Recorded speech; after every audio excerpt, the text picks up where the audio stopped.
कहा ब्रिटिश का सिपाही तुम बने हो कौन, कहाँ के रहने वाले हो? कहा भारत के रहने वाले हैं। करने लगी नहीं, मुझे विश्वास नहीं हो रहा। भारत के रहने वाले कभी युद्ध से डरते नहीं। वो मुंह देखने लगा उसका, जो कमांडर था उनका, टुकड़ी का हेड। उसने कहा कि तूने कभी गीता पढ़ी है? वो महिला पूछती है, गीता पढ़ी है तूने? उसने कहा कि मैंने गीता तो कभी नहीं पढ़ी। कहा तो तुम भारत के कैसे हो सकते हो? जिसमें भारत का संस्कार नहीं है वो केवल भारत में जन्म लेने के नाते तो भारत का नहीं हो जाएगा। अरे तुम्हारी गीता में लिखा हुआ है कि न जायते मृत्यवा कदाचिन नायम भूत्वा भविता वा न भूय अजो नित्य शास्त्रोयम पुराणो न हन्यते हन्यमाने शरीरे। न कभी जन्मता है, न कभी मरता है, न होकर के पुनः होता है। ये जो तुम्हारी आत्मा है ये तो अजर है, अमर है। ये शरीर के नाश होने पर उसका नाश नहीं होता। यदि तुम भारत के हो और गीता पढ़े होते तो आज कायरों की तरह तुम भगते नहीं। धिक्कार है तुम्हें ये कहने में कि मैं भारत का हूं। उसको बड़ा धक्का लगा उस जवान को, और उसने अपने साथियों से कहा कि सुन रहे हो, एक विदेशी महिला हमें हमारे कर्तव्य का बोध करा रही है, शर्म आनी चाहिए हम लोगों को। चलो या तो जीत कर लौटेंगे नहीं तो ही मर जाएंगे। और उसमें लिखा था कि वो टुकड़ी गई, छोटी सी टुकड़ी थी सेना की, और विजय करके तब लौटी हो। तो जो व्यक्ति शरीर में आत्मबुद्धि रखेगा वो तो कायर हो जाएगा, और जो व्यक्ति ये मानेगा कि शरीर अलग है आत्मा अलग है, शरीर के मरने पर आत्मा का नाश नहीं होता, वो वीर होगा, वो कायर नहीं होगा। तो सूरता और धीरता both are going side by side and simultaneously there is one word in English. ये दोनों एक साथ होते हैं। जितनी मात्रा में तुम धीर बनोगे उतनी मात्रा में तुम वीर बनोगे, और जितनी मात्रा में तुम वीर बनोगे उतनी मात्रा में तुम धीर बनोगे। सूरता और धीरता, इसलिए दोनों चक्के साथ साथ चलते हैं ना, एक चक्का आगे तो नहीं चलता। पहले पूछे कि रथ के दोनों चक्कों में पहले चक्का कौन आगे बढ़ता है, क्या बताओगे आप? दोनों साथ साथ चलते हैं। इसलिए भगवान ने यहां पर धर्म रथ के दो चक्र जो बताए हैं उनको इस ढंग से बताया कि जिसके बिना तुम्हारे जीवन का रथ खड़ा ही नहीं हो सकता। वो है सौरज धीरज तेहि रथ चाका। उस रथ के चक्र हैं दोनों, सूरता और धीरता। इस विषय में भी आप लोगों को और भी बहुत सी बातें बतानी है, लेकिन आज नहीं, आज समय पूरा हो गया, कल बताएंगे। प्रार्थना कीजिए। ओम भूर्भुवः स्वः तत्सवितुर्वरेण्यं भर्गो देवस्य धीमहि धियो यो नः प्रचोदयात्। सर्वे भवन्तु सुखिनः सर्वे सन्तु निरामयाः सर्वे भद्राणि पश्यन्तु मा कश्चित् दुःखभाग् भवेत्। ओम पूर्णमदः पूर्णमिदं पूर्णात् पूर्णमुदच्यते पूर्णस्य पूर्णमादाय पूर्णमेवावशिष्यते। ओम शांति शांति शांति। देवस्य धीमहि धियो यो नः प्रचोदयात्। ओम विश्वानुदेव सवितुर्दुरितानि परासव यद्भद्रं तन्नयास्व की करुणा आप सभी के लिए सदैव कल्याण का सृजन करती रहे, यह मेरी आंतरिक शुभकामना।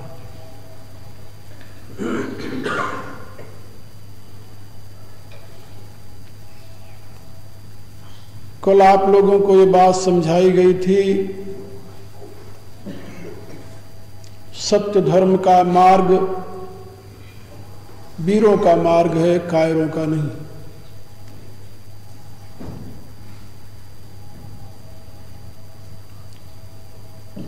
उपनिषद की श्रुति कहती है नायम आत्मा बलहीने न लभ्यो।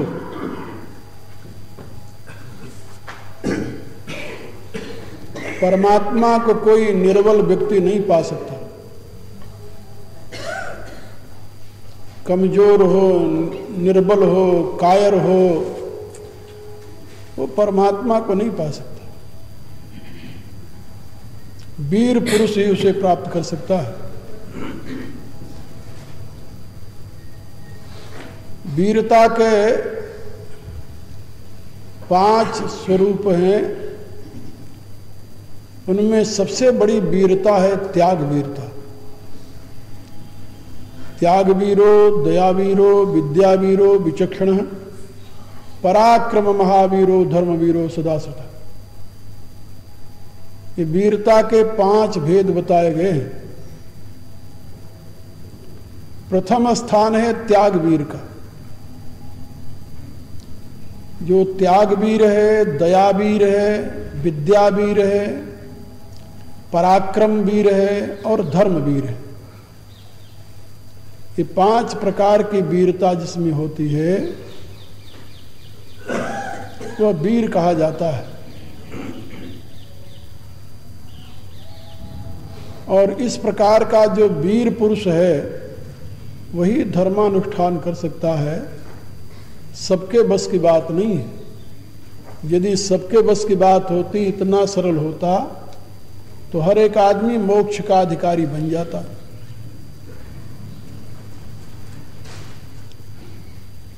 कोई भी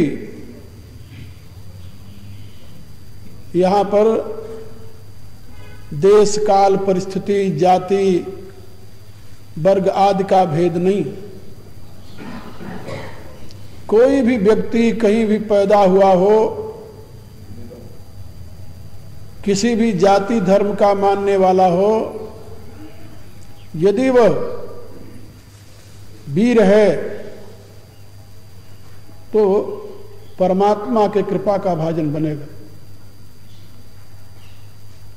कायर कभी परमात्मा की कृपा का भाजन नहीं बनता।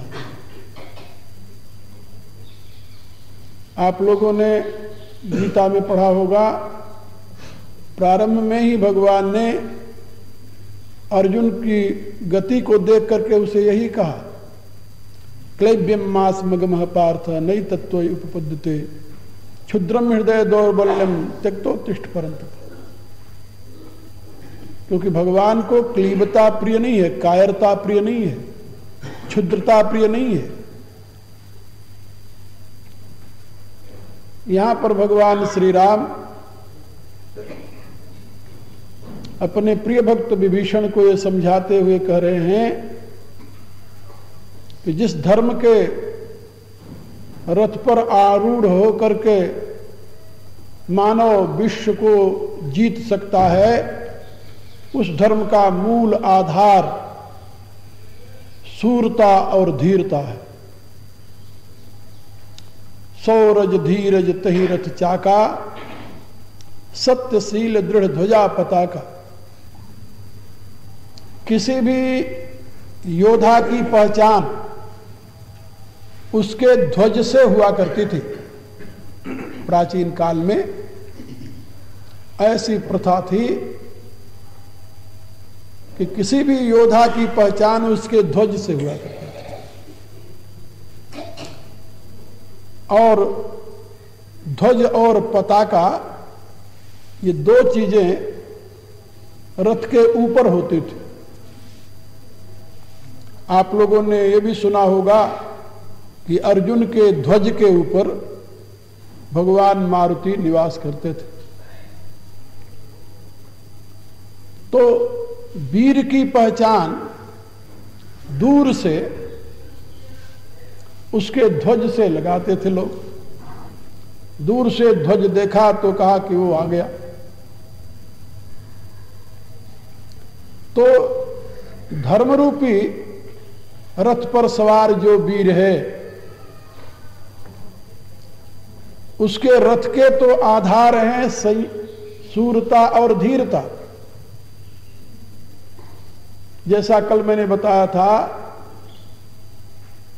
शूरता और धीरता ये दोनों आपके जीवन के प्रमुख 2 अंग हैं, जिसको आप कहते हैं हृदय और बुद्धि। तो धीरता बुद्धि से संबंधित है, शूरता हृदय से संबंधित है। आपका हृदय कमजोर है तो आप धर्म पथ पर नहीं चल सकते। आपकी बुद्धि कुंठित है तो आप धर्म पथ पर नहीं चल सकते। ये दोनों मूल आधार है नीचे के अंदर, जिसको हम कह सकते हैं दीज आर सबस्ट्रेटम ऑफ धर्म, बेस है उसके। और दो ऊपर के जिसकी दूर से पहचान होती है वो क्या है? तुलसीदास जी ने कहा सत्य और शील, सौरज धीरज तहि रथ चाका, सत्य शील दृढ़ ध्वजा पताका। सत्य ध्वजा है और शील पताका है। ध्वजा से भी ऊपर पताका हुआ करती है। ध्वजा काट दी जाए यदि युद्ध में तो ये होता है कि ये रथी हार गए, इसीलिए ध्वज की रक्षा करते हैं। तो जैसे ध्वजा काट देने से रथी की हार निश्चित हो जाती है, ऐसे ही किसी का सत्य नष्ट हो जाए तो लोग कहते हैं ये धर्म से गिर गया।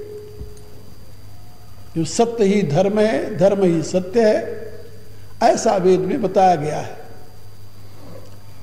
सत्य से विमुख जीवन धर्म से रहित जीवन हो जाता है और धर्म से रहित जीवन सत्य से रहित जीवन हो जाता है। उपनिषद में कहा गया है, बृहदारण्यक उपनिषद में, कि सत्य और धर्म ये दोनों एक ही के दो नाम हैं। इसलिए जब कोई व्यक्ति धर्म की बात कहता है तो लोग कहते हैं ये सत्य कह रहे हैं, और जब कोई व्यक्ति सत्य बोलता है तो लोग कहते हैं ये धर्म की बात कह रहे हैं। तो धर्म और सत्य एक दूसरे के पर्याय हैं, ऐसा बृहदारण्यक उपनिषद में बताया गया है। यहां पर भगवान कहते हैं कि सत्य और शील ये ध्वजा और पताका के समान है। सत्य ध्वजा है, शील पताका है। सत्य के विषय में आप लोग कई बार ये बात सुने होंगे, जैसा आपने देखा है, जाना है, समझा है, उसके अनुसार अपनी बात कहना सत्य है। लेकिन महाभारत में सत्य की व्याख्या कुछ और ढंग से की गई है। जो आप देखे हैं, जानते हैं, समझते हैं, उसको कह देना सत्य नहीं। भगवान व्यासदेव कहते हैं कि आपका जो जाना हुआ है, देखा हुआ है, समझा हुआ है, उसको कह देना ये सत्य नहीं है, ये धर्म नहीं है। कहा फिर सत्य क्या है, धर्म क्या है? तो उन्होंने कहा कि यद भूत हितमत्यंतम स सत्यम इत में मति। जो आपने देखे हैं, जाने हैं, समझे हैं, उसके कहने से किसी प्राणी का अहित तो नहीं हो रहा। यदि आपके जाने हुए सत्य के अनुसार बात कहने से किसी का अहित होता है तो वो सत्य सत्य नहीं है, वो असत्य है। क्योंकि जितने नियम बनाए गए हैं, जितने धर्म के अंग बताए गए हैं, वो सब लोक कल्याण से संबंधित है, आपके स्वार्थ से संबंधित नहीं। और शास्त्रकार ये कहते हैं कि जिसमें लोक कल्याण निहित है उसी में आपका कल्याण भी निहित है। जिसमें लोक कल्याण निहित नहीं है उससे आपका कल्याण कभी नहीं हो सकता। क्योंकि मनुष्य जो है, भारतीय दर्शन की दृष्टि से मनुष्य जो है वो इस विराट पुरुष का एक अंग है, ये स्वयं में कुछ नहीं है। विराट पुरुष का एक अंग है, तो जिससे पूरे अंग की रक्षा होती हो वही आपके लिए करणीय कर्म है। जिससे केवल आपकी रक्षा होती हो वो आपके लिए करणीय कर्म नहीं है।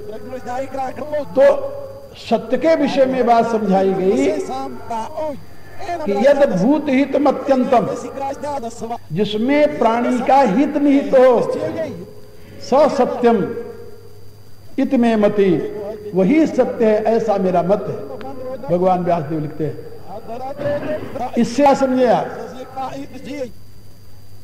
कि जो आप देखते हैं, जो आप सुनते हैं, जो आप समझते हैं, जो आप जानते हैं, वही सत्य नहीं है, और सही में वो सत्य नहीं होता।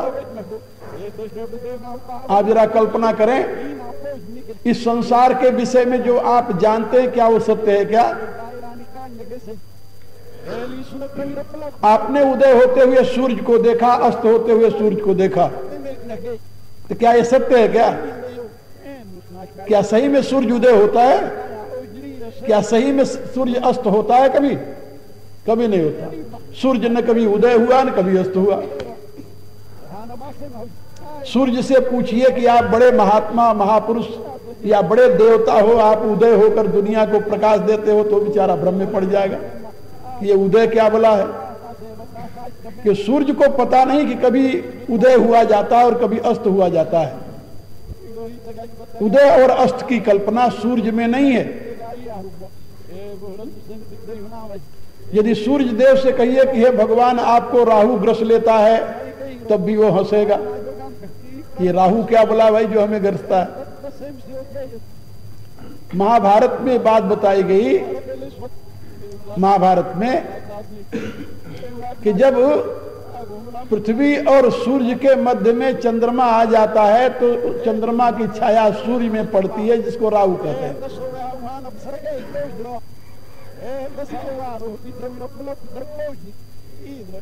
यानी राहु कोई ऐसा तत्व नहीं है जो सूर्य को ग्रसता हो। स्पष्ट शब्दों में भगवान व्यासदेव ने महाभारत में लिखा है कि जब पृथ्वी और सूर्य के मध्य में चंद्रमा आता है, तो चंद्रमा की छाया सूर्य पर पड़ती है और वहां पर वो कालिमा सी दिखाई देती है, जिसको कहते हैं राहु। राहु नाम की कोई चीज नहीं है। जब राहु नाम की कोई चीज है ही नहीं, तो सूर्य को ग्रसेगा कौन? लेकिन अपन क्या जानते हैं? अपन तो यही कहते हैं ना कि राहु ने सूर्य को ग्रहण लगा दिया। सही में सूर्य को कभी ग्रहण नहीं लगता, कभी नहीं लगता, लग ही नहीं सकता। सूर्य को ग्रहण कहां से लगेगा? सूर्य को ग्रहण करे ऐसी क्षमता किसमें है? तो ये जो आप जानते हैं, जो आप देखते हैं, वो सत्य नहीं है। पृथ्वी को आप बैठे हुए अचल मान रहे हैं, पृथ्वी बिल्कुल अचल है। पृथ्वी के एक नाम अचला भी है, लेकिन क्या ये सत्य है? क्या ये भी सत्य नहीं है। आप इस शरीर को देख रहे हैं, शरीर को एक सुंदर सा दिव्य रूप मान रहे हैं, तो ये भी सत्य नहीं है, क्योंकि ये शरीर जो है, ये तो परमाणुओं के संघात से बना हुआ है, और ये परमाणु विजातीय हैं। दो परमाणु एक दूसरे के साथ मिल नहीं सकते, जुड़ नहीं सकते। इन विजातीय पदार्थों के संयोग से, भला सोचिए, मिट्टी, पानी, आग, हवा और आकाश, इनमें से कोई तो ऐसा नहीं है जो एक दूसरे को जुड़ने वाले हो। इन पांचों तत्वों के संयोग से आपका शरीर बन गया। आप तो यही देख रहे हो कि तो सुंदर सा पदार्थ है, लेकिन है नहीं, ये तो परमाणुओं का संघात मात्र है। कहने का अभिप्राय कि जो आप देख रहे हैं, जान रहे हैं, वो सत्य नहीं है, और जो सत्य है वो आप न देखते हैं न जानते हैं। इसीलिए उपनिषदों में ये बात बताई गई कि जो सत्य है वो देखा नहीं जा सकता, जो देखा जाता है वो सत्य नहीं है। उपनिषद का ऋषि इस बात को बड़े दृढ़ता के साथ कहता है कि जो देखते हैं आप, जानते हैं आप, वो सत्य नहीं है, और जो सत्य है वो न देखा जा सकता है आपके द्वारा, और न तो इन इंद्रियों से जाना ही जा सकता है। कहा जो देखा ही नहीं जा सकता, जाना ही नहीं जा सकता, उसे आप सत्य कैसे मान सकते हो? वो कहता है कि इन इंद्रियों के द्वारा नहीं जाना जा सकता, जाना जाता है। का कैसे जाना जाता है? का दृश्यते सूक्ष्म या दृष्टिया, वो सूक्ष्म दृष्टि से, सूक्ष्मतम जो दृष्टि है, सूक्ष्मतम जो बुद्धि है, उसके द्वारा वो देखा जाता है, अंतर्दृष्टि से देखा जाता है। दृश्यते त्वग्रया बुद्धिया सूक्ष्मया सूक्ष्म दर्शनी। कहते कुशाग्र बुद्धि, कुशाग्र जानते हो ना, कुशा के अग्रभाग का जितना पतला नोक जो होती है, ऐसे कुशा के नोक के समान जब आपकी बुद्धि हो जाए, इतनी तीक्ष्ण हो जाए, इतनी सूक्ष्म हो जाए, इतनी पैनी हो जाए, तो दृश्यते तू अग्रया बुद्धिया सूक्ष्मया सूक्ष्म दर्शी। तो सूक्ष्मदर्शी जो है वो अपनी सूक्ष्मतम बुद्धि से उस तत्व को देखते हैं, सबके द्वारा नहीं देखा जा सकता, सामान्य बुद्धि का उसमें प्रवेश नहीं है।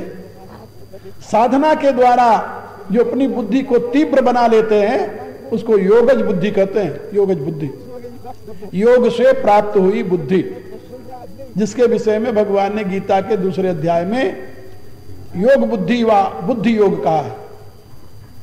तो बुद्धि योग के द्वारा व योग बुद्धि के द्वारा उसे जाना जा सकता है सत्य क्या है। लेकिन जो देखते हैं, जो जानते हैं, वो सत्य नहीं है, ये बात याद रखें। व्यवहारिक सत्य, इसीलिए आचार्य शंकर ने उसके दो नाम रख दिए। कहा भाई यदि हम इसको सत्य नहीं मानेंगे तो व्यवहार नहीं चलेगा, व्यवहार तो इसी सत्य पर चलता है। माने हुए सत्य के आधार पर ही व्यवहार होता है, जाने हुए सत्य के आधार पर व्यवहार नहीं होता, माना हुआ सत्य। तो एक तो माना हुआ सत्य है और एक वो तत्वतः जाना हुआ सत्य है। तो कहते हैं कि ये व्यवहारिक जगत जो है ये तो माने हुए सत्य पर चलता है, लेकिन पारमार्थिक जो सत्य है, पारमार्थिक जो रास्ता है वो तो जाने हुए सत्य पर चलता है, वो माने हुए सत्य पर नहीं चलता। और माने हुए सत्य की अपेक्षा जाना हुआ सत्य नित्य होता है। इसीलिए तुलसीदास जी ने अपनी रामायण में लिखा, जाने बिन होई प्रतीति, बिनु प्रतीति होई नहीं प्रीति, प्रीति बिना नहीं भक्त दृढ़ाई, जिम खगेश जल की चिकनाई। तो यहां पर जिस सत्य की बात कर रहे हैं भगवान, वही सत्य है, परम सत्य जिसे कहते हैं। वो व्यवहारिक सत्य नहीं है, पारमार्थिक सत्य है। अच्छा, जो पारमार्थिक सत्य को जान लेता है उसके लिए ये व्यवहारिक सत्य नहीं रहता क्या? क्या नहीं रहता है? जिसको ये पता है कि सूर्य कभी उदय अस्त नहीं होता, उसके लिए दिन रात नहीं होती क्या? होती है। लेकिन वो दिन रात को सत्य नहीं मान रहा। घटना घटित हो रही है लेकिन उस घटना को वो सत्य नहीं मान रहा। सत्य न मानने के नाते वह उसके प्रभाव से पीड़ित नहीं होता, उसके प्रभाव से प्रभावित नहीं होता। इसी प्रकार से सुख आया दुख आया, आने जाने वाले बात को जान करके उसके प्रभाव से पीड़ित नहीं होता। आगमा पाइनो नित्यास्तांत सुभार्थ, भगवान यही समझाते हैं। तुम्हें तत्व बोध हो जाएगा तो अभिप्राय नहीं कि अब तुम्हारे पास दुख नहीं आएगा, दुख तो आएगा। यदि दुख न आवे तो भगवान क्यों समझाएं भाई सुख दुखे समय कृत्वा लाभा लाभो जाओ। यदि कोई तत्वज्ञानी का अलाभ हो ही नहीं तो भगवान ये क्यों कहें कि भाई लाभ और अलाभ में तुम समदृष्टि रखो, जय और पराजय में समदृष्टि रखो। ये आता है, तत्वज्ञानी हो चाहे अज्ञानी, आता तो दोनों के सामने है। देह धरे का धर्म है, सब काहू को होए, ज्ञानी भुगते ज्ञान से अज्ञानी भुगते रोए। शरीर धरने का धर्म है। यहां तो दुख भी आएगा सुख भी आएगा, क्योंकि प्रिय के संयोग में सुख मिलता है, प्रिय के वियोग में दुख मिलता है। सुख दुख की इतनी परिभाषा है। दुनिया में जितने सुख दुख है सबकी परिभाषा केवल दो अक्षरों में है, याद रखना। प्रिय के वियोग का नाम दुख है और अप्रिय के संयोग का नाम दुख है, और प्रिय के संयोग का नाम सुख है, और प्रिय के यानी अप्रिय के वियोग का नाम सुख है। जिसको हम नहीं चाहते वो हमारे पास न आवे तो हम सुखी रहेंगे। जिसको हम चाहते हैं वो हमसे अलग न हो तब हम सुखी रहेंगे।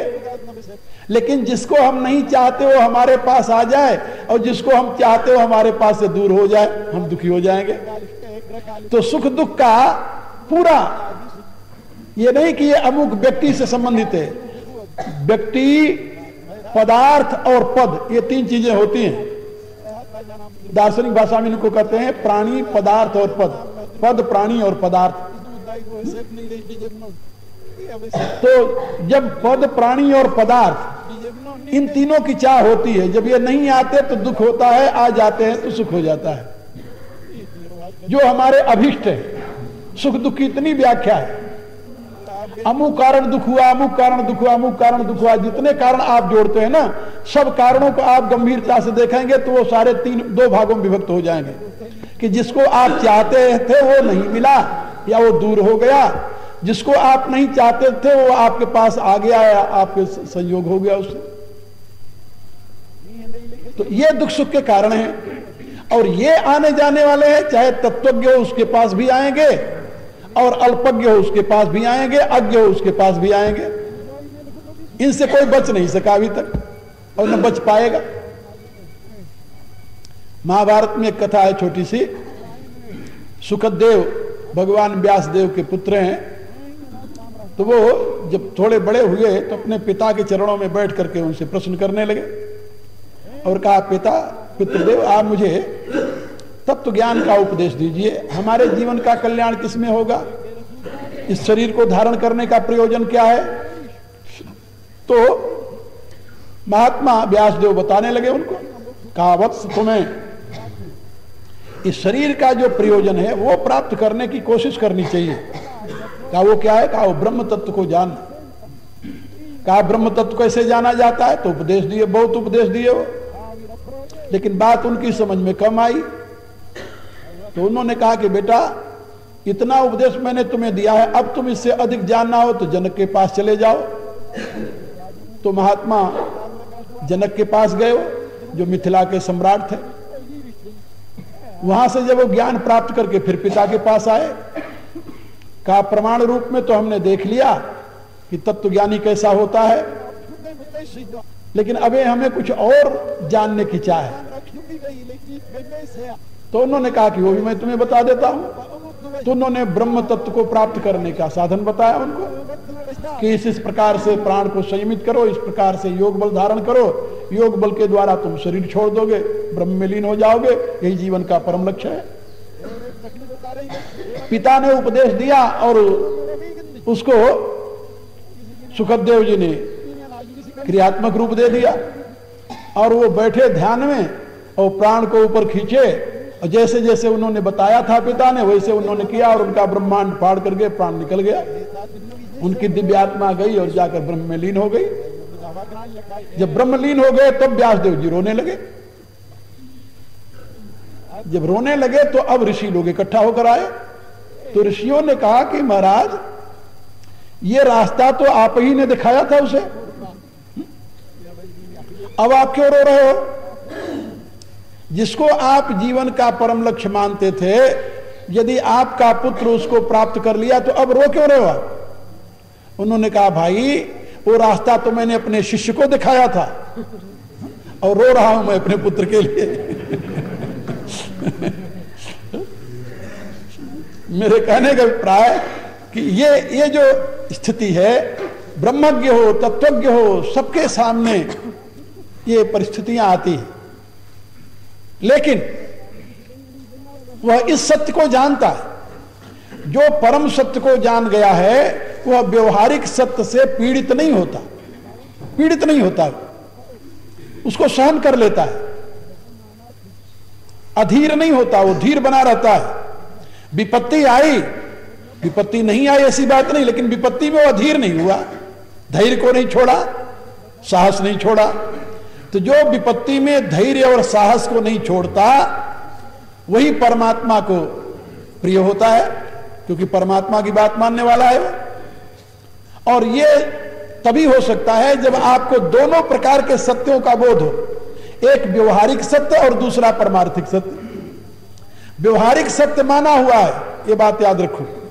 और परमार्थिक सत्य जो है वो माना हुआ नहीं होता। आप मान करके परमार्थिक सत्य में आरूढ़ नहीं हो सकते, उसे तो जानना पड़ेगा।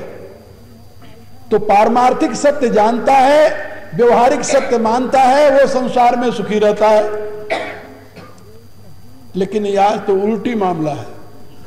जिस सत्य को जानना चाहिए उसको तो लोग मान लेते हैं, और जिस सत्य को मानना चाहिए उसको जानने के लिए कोशिश करते हैं। उल्टी बात होती है। और इस उल्टी बात का परिणाम क्या होता है? परिणाम ये होता है कि हमेशा दुख में जीवन बीतता है। इसलिए मैं आप लोगों को बता रहा था, ये जो यहां पर भगवान कह रहे हैं सत्यशील दृढ़ ध्वजा पताका, सत्य और शील, सत्य ध्वजा है, शील पताका है। शील की ख्याति बहुत दूर दूर तक होती है। शील किसे कहते हैं ये भी समझ लो आप लोग। कभी कभी आप लोग व्यवहार में कहते हैं आदमी बड़ा सुशील है, लड़का बड़ा अच्छा है, बड़ा सुशील है, ये लड़की बड़ी अच्छी है, बड़ी सुशील है। तो सुशील कहते हैं ना, वो सुशील क्या होता है? हमारे यहां शब्दकोश की दृष्टि से शील का अर्थ होता है सदाचार। शील का अर्थ होता है सदाचार। जो सदाचारी है वो शीलवान है। शील और सदाचार है, ऐसा अमरकोश में बताया गया।